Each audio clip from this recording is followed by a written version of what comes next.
hakuna mtu aliyegeuka amri ya mfalme. Kila mtu alipeleka chakula kwa mwezi mmoja. Watu wa Yuda yote walikula na kunywa wakifurahi, na watu wa Yuda yote walikula na kunywa wakifurahi. Lakini leo nyuma watumishi wa Mungu wanalia chakula kupita.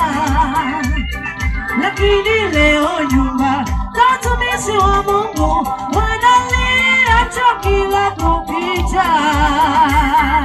Ngoma ya Mfalme Sulemani ilitunzwa na watu 12. Ngoma ya Mfalme Sulemani